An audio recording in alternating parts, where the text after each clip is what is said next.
the channel where I teach all the chapters of class 11th and 12th with great precision and details. As a result, you not only get very good marks in the long questions, but you are able to answer all the short questions and even the MCQs that will be there in your question paper. So subscribe my channel and get the benefit of being taught by a teacher with an experience of over 13 years. Not only that, as I've told you earlier, I have been an examiner, so I know what the examiner exactly wants from your answer sheets. So I will be able to give you very, very important tips so that you get your desired marks. And today we are doing the first chapter from the book Flamingo, that is The Last Lesson by Alphonse Daudet. Now, the theme of this chapter, or I should rather say the themes of this chapter are: number one, linguistic chauvinism. Don't get afraid by the term. I will explain the meaning of this term in detail. Number two is importance of language, especially of your mother tongue. And number three will be the human tendency of procrastination. Procrastination means postponing things. Now I will explain all these three meanings or the terms that I have used over here. The backdrop of this story is the Franco-Prussian War that had taken place in the year 1870 and 71. And in this war, what had happened was that two districts of France, Alsace and Lorraine, were given over, were handed to the Prussians. At that time, Prussia was under Germany. So what happened was, along with the political dominance, they also declared that from then the schools and the colleges will not be taught French, though French was their mother tongue, their native language, but they stopped the teaching and speaking and learning of French, and they said that German would be taught instead. Now this is called linguistic chauvinism. Linguistic means related to language. Chauvinism means dominance, egoism, pride, ki my language is the best. So this is called linguistic chauvinism, when one country forcefully imposes a foreign language on the defeated nation. That is called linguistic chauvinism. This is a common practice. Okay, it happens that along with the political dominance, they also impose linguistic chauvinism. Okay, now let's begin with the story. Now, as the story begins, we see that a small school-going boy called Franz, he's the narrator of the story, is getting ready to go to school. But that day, he's not at all willing to go to school.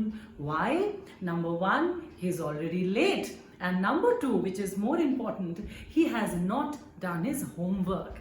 What was his homework? His French teacher, M. Hamel, had given them, the students, to do participles. Participle is a kind of, a part of grammar. It is there is in English also and French also. So he has not done his participle homework and he was very afraid of being scolded by his teacher. So he didn't want to go to school.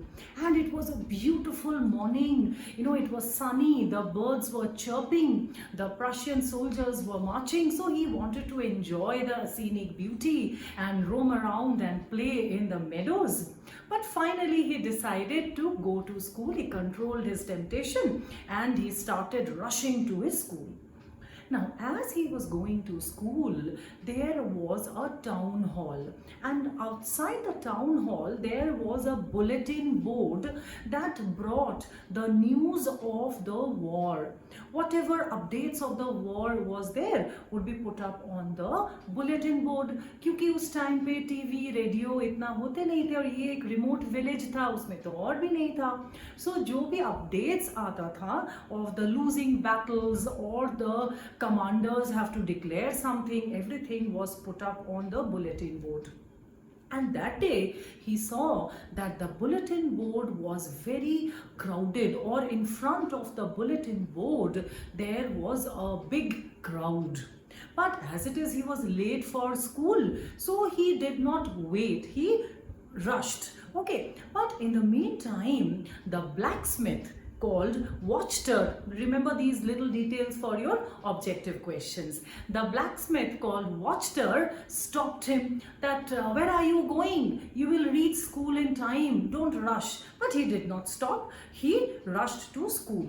And the blacksmith Watchter had his apprentice along with him. What is the meaning of the word apprentice? His helper, his trainee. Okay, but as I told you, Franz did not stop. He was late for school. He was afraid of getting scolding, so he rushed.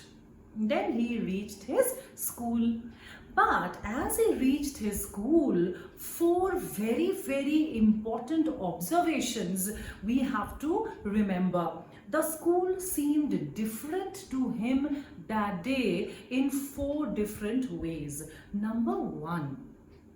It was as quiet as a Sunday morning.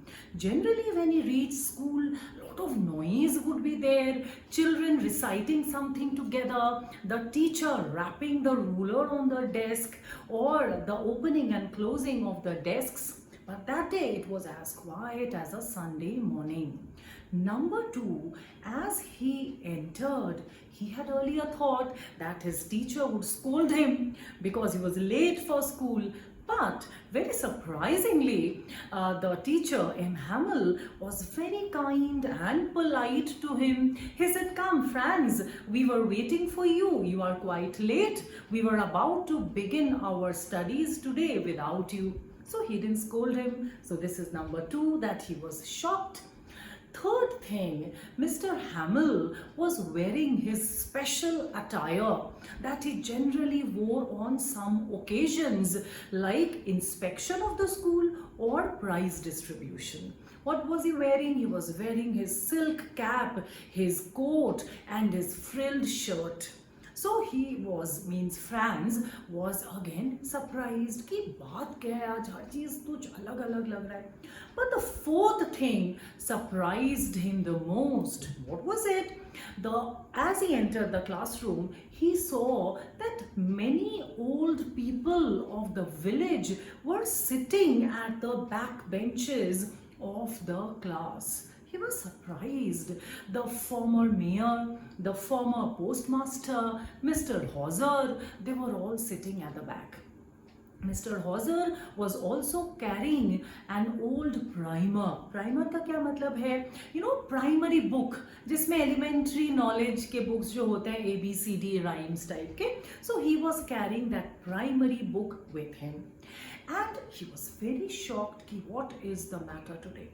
Now, as he sat, M. Hamel came, he stood in front of them and he said that today is the last French lesson, my friends, that I am about to impart.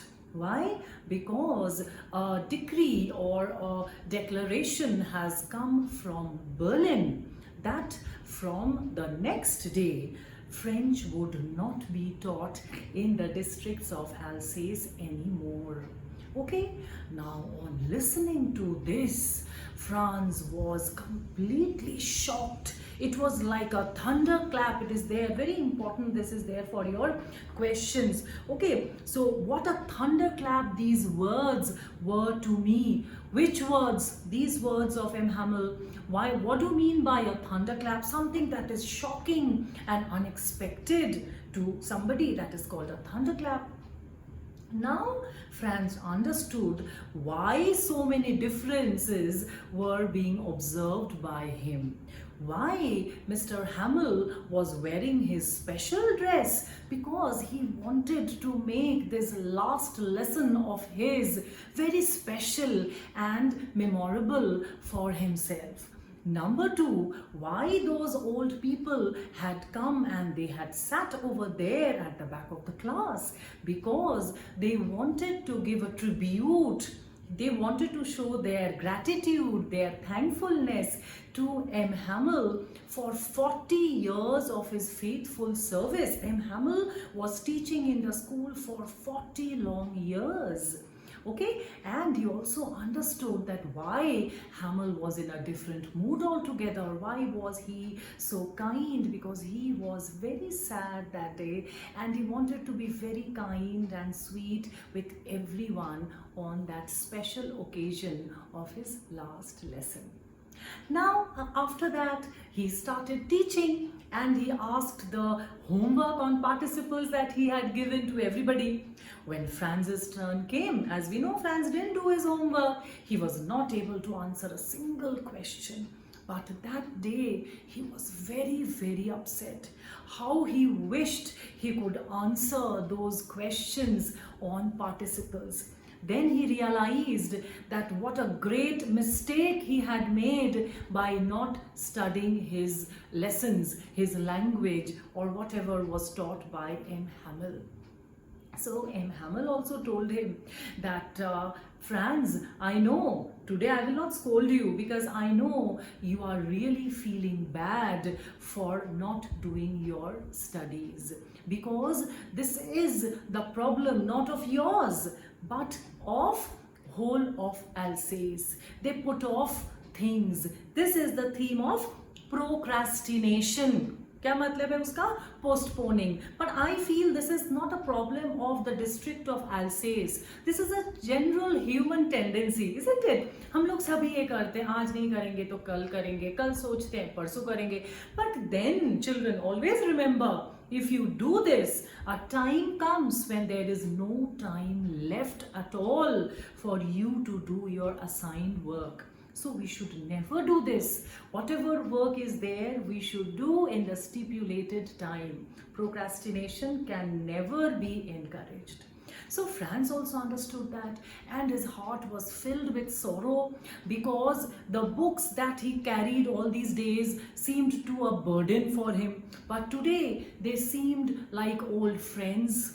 And the thought that M. Hamel would go away the next day, he would never be able to see M. Hamel anymore later on, also filled him with remorse and grief and sorrow. In the meantime, M. Hamel told that, see, I will not blame you. ये completely ऐसा नहीं है कि ये तुम्हारी ही गलती है. ऐसा नहीं है. We all are responsible for this attitude of the people. Which attitude? Of procrastination. Not taking studies, not taking language education very, seriously. This is not your fault. Now, very important line again in the book. If you see the book, which I always tell you children whenever I am teaching, please keep your books open because I will make you mark and underline and tell you the important lines which are very important for your questions. So we have a great deal to reproach ourselves with. This is on page 5, line over here, the last line of the third stanza. Now the question can come, who said this? First of all, Hamel said this. And what do you mean by reproach? Reproach means to scold. हम लोग एक दूसरे को डांट सकते हैं, scold कर सकते हैं, because we are all responsible for this situation. You, Franz, you are not alone responsible. Now he says something very important, again important for question. He said, number one, your parents are responsible because they sent you to the factories, to the mills, to the field for working rather than sending you to school. Because see, they are poor people. They are not so aware and conscious about the importance of education. So instead of sending them to school, they would send them to field so that they earn some extra money. Next, he says, even I am to be blamed. Why? Very important question, children. Because he says that many times I sent you to water the plants of the garden instead of teaching you. And many times when I wanted to go for fishing, I sent you home. That is, I called it a holiday. I cancelled the school, I called it a holiday, and I sent you home. So it is not you alone who is responsible. We all are stakeholders. Okay. Next, what did he say? He said that French is the most beautiful language of the world. He said it is very, very clear and it is very, very logical. So never leave your mother tongue. One more very important line he said that language is the key to prison when you are enslaved. Page 7 on the first paragraph, very important line, children, please underline that language is the key to prison when a nation is enslaved. Iska kya matlab hai? We all will understand, you all know also, that whenever there is such a situation or a crisis, language plays a very important role.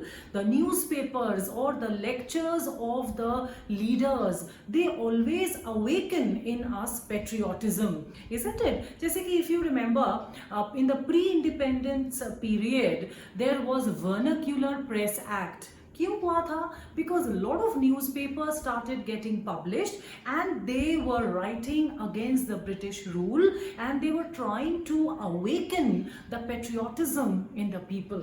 So the British stopped the publication of those newspapers. So language is very important. You can arouse each other, you can arouse patriotism in each other with the help of language. Okay, so he said that don't forget your language. It is very, very important. And then he continued his teaching. Franz said over here that it is amazing that other days he finds the lessons taught by M. Hamel uninteresting, or he doesn't understand most of them. But that day he understood every bit of it. Now, why is it so? Because he was willing to learn. If you are not willing to learn, I cannot teach you. So your willingness to learn, to study is very important. At the same time, M. Hamel was also teaching with great passion. As if in that one lesson, in that last lesson, he wanted to teach them everything of French. So both the teacher and the learner were equally passionate and patient while teaching and learning process was going on.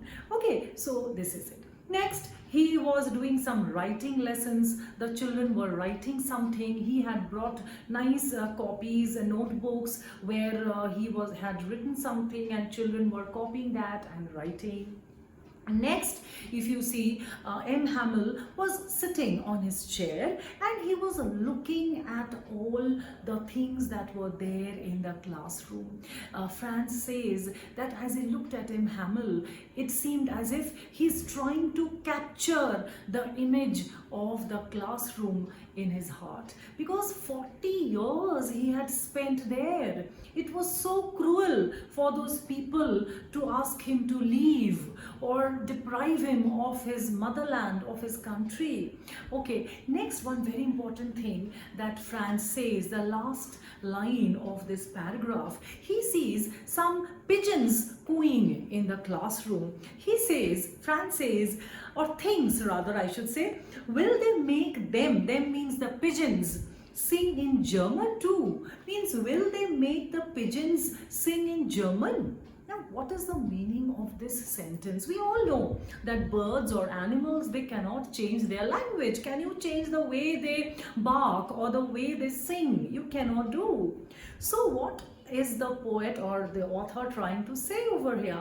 He's trying to say that as just changing the sound or the language of animal is impossible and very cruel, trying to do it also is very cruel or impossible. Similarly, it was impossible or an act of utter cruelty to change our mother tongue or forcefully impose a foreign language on us. Yes, you are learning 2 languages, 3 languages, that is perfect. But if you are deprived of speaking your own language, this is very, very wrong. Why? Because language, children, is not only a mode of communication. Your mother tongue you use not only to communicate. Communicate तो हम कैसे भी कर सकते हैं. But it is a part of your identity. It is a part of your being. Your mother tongue is deeply rooted and inherent in you. It's a part of your identity. So to deprive you, to stop you from learning and speaking your mother tongue is an utter cruelty, okay, is an act of cruelty. So this is what the author tries to say over here.